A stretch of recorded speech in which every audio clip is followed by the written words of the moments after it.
Hey, it's Andrew Beck here at BTO Range in Conroe, Texas. And today on our table, I know we've done a couple of videos so far on Remington 700s, but there's such a broad spectrum of these rifles, and they've been in production now uh, for a long time. And there are interesting little sub pockets and collector pockets in there that as we get some interesting pieces that are a little bit out of the mainstream, I thought we might bring them to you. And this is a couple of pieces that they were standard production rifles. There's nothing custom shop about them, but they bring a little bit more interest now than the standard run of the mill Remington 700 would. So, and these date back a little bit. This is a 1971 gun, and this BDL behind it's a 1968 gun, and that's back in the day. Uh, it's back when I used to have a job at a razor factory, but then I got cut. But anyway, uh, I'm going to get some grief over that, I bet. But in any event, let's talk about the 1971 gun. It's a Remington 780L, and what is interesting about it, at least to me, is number one, the condition. The condition of this gun is just off the chain. How nice it is for a relatively economy hunting rifle from what 54 years ago, right? But it's chambered for 25-06 Remington, which is a super popular round, especially down here in Texas. Not southeast Texas so much where we are, but you get further out toward West Texas, where it's a lot flatter, a lot more desert territory, and they're shooting things like antelope and stuff at mule deer up in the mountains out toward El Paso. But that cartridge existed way before it was ever standardized by Remington. So Remington standardized 25-06 in 1969. So this rifle was produced the second year the cartridge was chambered in the Remington 700. It actually, the cartridge itself, or versions of it, the 30-06 neck down to 25, has been around since the 1920s. And A.O. Needner finally, there were several different variations. There was a 25 Whalen, 25 Needner, various versions of that. They shortened it. It became the 250 Savage, and eventually Remington was able to standardize basically what A.O. Needner had developed with the shoulder angle and the standard length of the 30-06 case into the 25-06, and Remington began chambering it in 1969 in this rifle, and this was only 2 years after that. So this is a standard, what you would have bought off the rack in 1971 in a 700 ADL. So again, and we've gone over this before, but I've got an ADL from 71, and this 1968 gun is a BDL. And there's a few differences. The fit and finish is different. The BDL was kind of an upgrade as far as the wood finish and the metal finish. It's a glossier finish, if you will, a more polished finish. But the mechanical difference is the floor plate magazine release. We'll get to that in just a second. Let's clear the rifle out. So we'll take a peek in here, make sure there's no scallywag 25-06 round hanging out in there. But you notice that this is a blind magazine on a walnut stock. There's no magazine floor plate here. So the gun would be loaded through the top, and it would be unloaded through the top. So really the only way to unload the action is to bring them through the action and then out through the ejection port, right? So you'd be doing that. So in 71, obviously, they still had the original trigger that was designed by Mike Walker. A large portion of this rifle was designed by Mike Walker. So when we close the bolt and the striker is in the cock position and we bring the safety back to the safe position, this is the rounded safety, which is correct for 71. The bolt is locked. We can't move the bolt up now. So if we have a cartridge in the rifle and we're going to unload it, we have to take it off safety in order to lift the bolt handle up to clear the chamber, right? So that's where the problem, the entire problem with the 700 happened, is people that had manipulated the screws that they should not have manipulated in the front of the trigger housing, or not maintain the gun well, and they didn't have the correct sear engagement, or grit and grime had gotten in there and gotten afoul of the sear engagement, so that when they went to clear the rifle and they pushed the safety off, that allowed the firearm to fire, because the trigger and sear were not connected because of whatever they had done.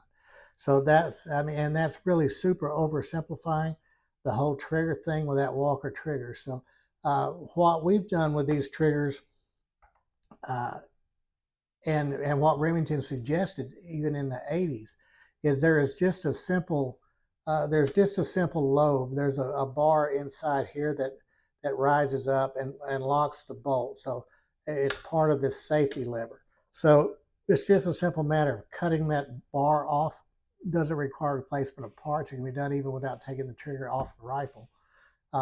You pull it out of the stock, you can just, with a Dremel, which we don't do much with Dremels in our shop, I promise you. They really don't have a whole lot of play with us. But with a Dremel, you can cut that lobe off of that safety, and that will allow you to bring it with the gun in the safe position. It would allow you to lift the bolt. So, and then after Remington made that modification, then he could do it with the factory trigger. But in any event, kind of off in the weeds about that, but that applies to all the Remington 700 pattern guns. And then they made the changes to the X-Mark Pro trigger. But we've discussed all of that already in the preceding Remington 700 videos, if you want to go back and look at those. So 1971, right? So we still have press checkering in 71. It's not a Magnum caliber, so we don't have a rubber recoil pad. We have the Remington black plastic butt plate. This is standard 700 ADL checkering, the impressed checkering. Now, the gun did not originally come with the sling swivel studs, so someone has added them, and they've done the rear one correctly, but they've done the front one. For me, this is way too far back. It really should be up further forward of that. It's not a terrible job to me. I don't like it in that checkering panel like this one is, but that's really the biggest problem with the entire rifle. There's really not a whole lot of nicks and scratches on it. The bluing's really good. A lot of the jeweling is still visible on the bolt. Now, remember when Remington introduced the rifle in '62, the bolts weren't jeweled. That started happening a few years later when they started doing the whole jeweled bolt thing. So that's the 25-06 gun. What would you expect to pay for a 1970s? Now, here's the thing about Remington 700s. Remington, as a company, went through some changes starting in the 90s, and then even more so in the 2000s, and then today.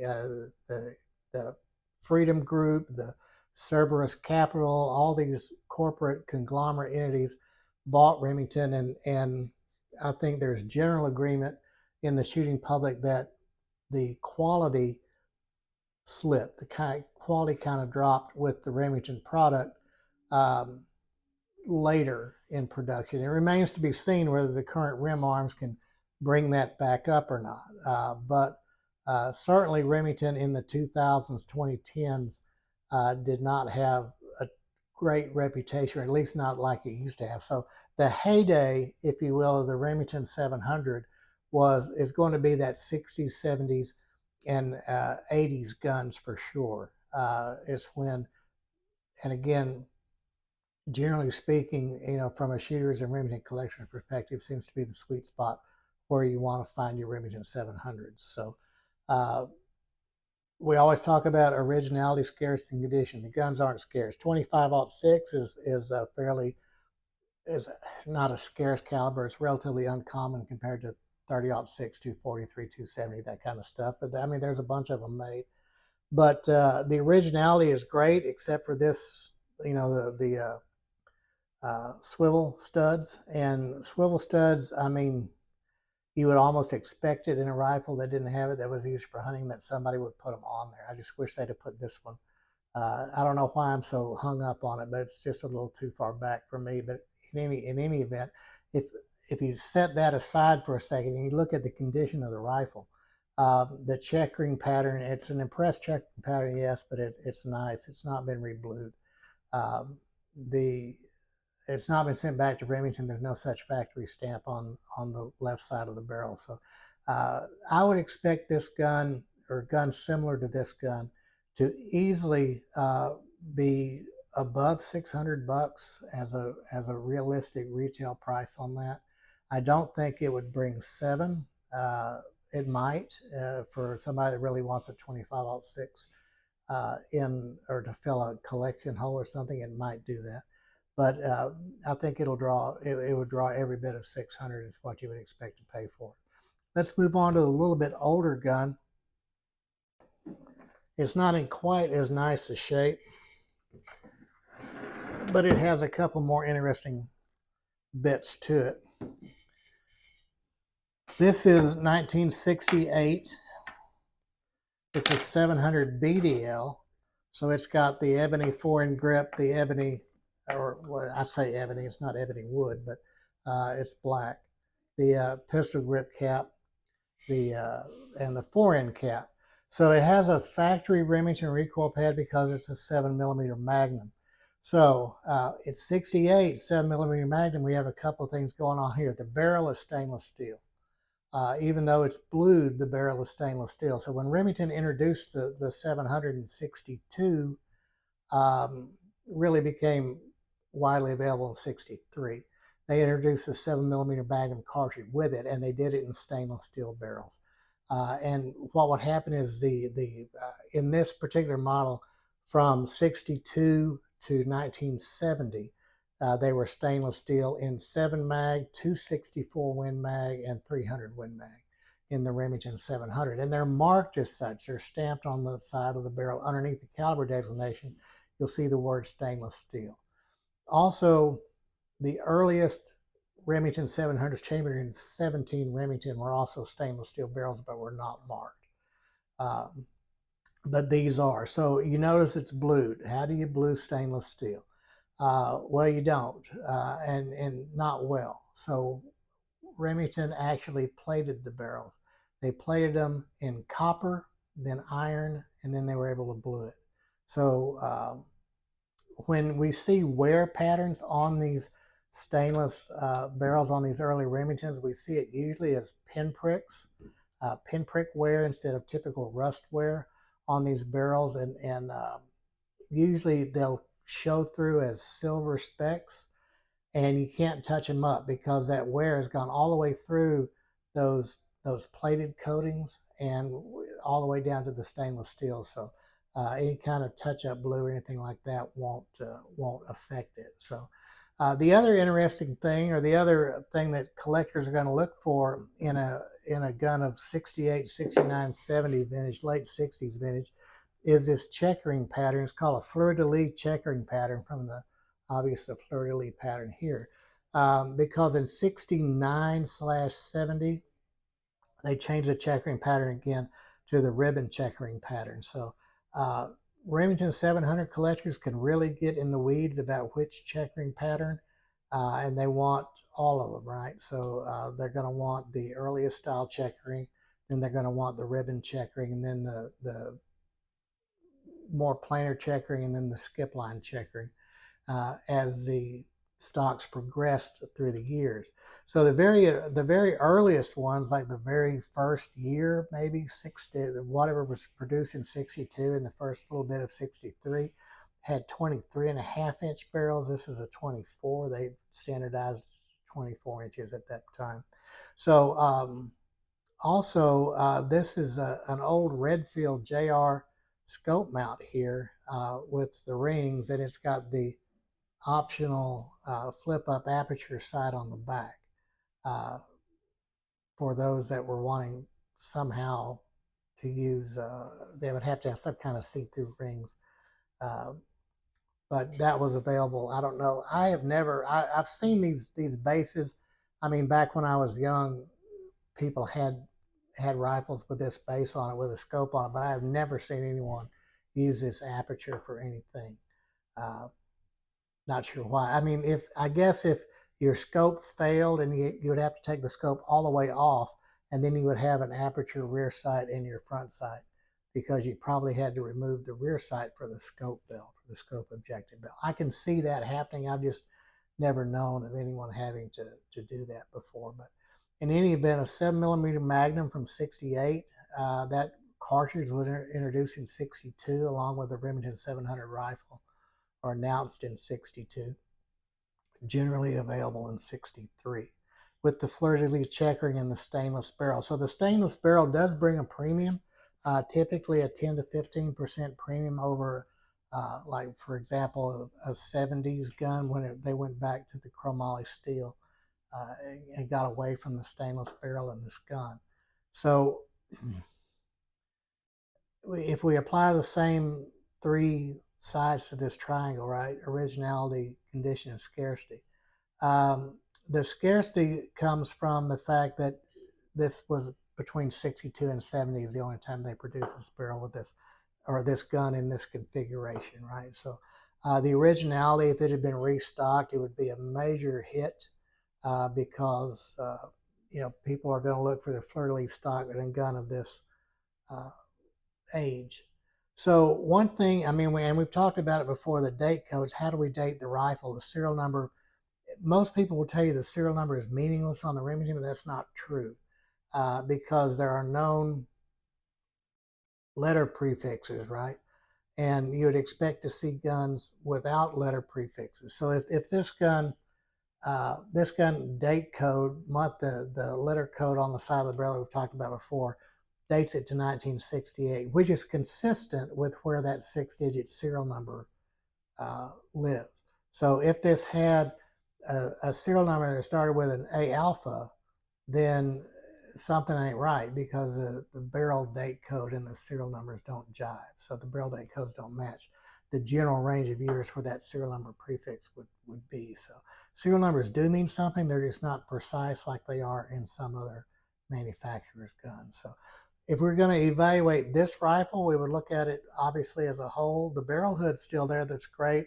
It's common for this rear sight to be missing because the objective bell interferes with the rear sight on the Remington 700, so that's been removed and lost to time. But at least it does have the plug screws in there. Actually, it didn't have the plug screws in there. I put plug screws in there because just having those two holes there wasn't sitting well with me at all.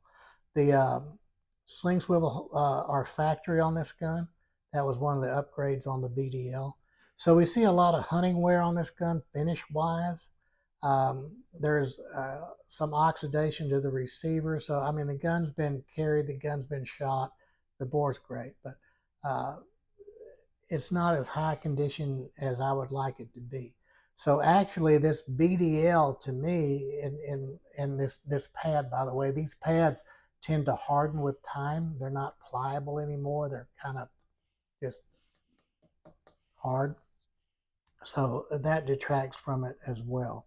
So any event, it is still a '68 vintage Remington 700. So there's value there. But oddly enough, this gun is not quite as valuable as the ADL that we just looked at, simply because of condition. So I think this gun's going to live at 500 bucks ish, between 500 and 600 bucks. I think it should pull it as a shooter 7 mag. And for those people that really appreciate the older 700, I think that's a pretty easy buy for them. So anyway, I'm not going to spend the same thing with the trigger on this. Now we do see a difference in this older gun here with the flat safety knob as opposed to this rounded safety knob. So and Remington collectors get deep in the weeds about, oh, it doesn't have the right safety on it, or it doesn't have this on it. So just bear that in mind. So there's not many reference books out there that'll show you all that. A good spot is the Remington Society of America. I'm a member. Suggest it if you like Remington stuff. They publish the Remington Journal, and there's all kind of cool articles in there about everything from the very first Remingtons all the way up to more current stuff. So it's worth the modest cost to be a member of the Remington Society of America. And they're not, I don't get any benefit from promoting them on this channel, but I think it's a worthy cause. So anyway, a little bit more information on two 700s that came into the shop, and as we get more unique 700s, maybe unusual caliber like 222 Remington mag, which was chambered back in the day in this caliber, we'll bring that out too. So in any event, if you like what we're doing, hit that like button, hit that subscribe button, let us know you're watching. We really appreciate all the interaction that we have with you folks and all the amount of people that are watching the videos. We really enjoy it. So we're glad you're doing it, and we'll see you next time.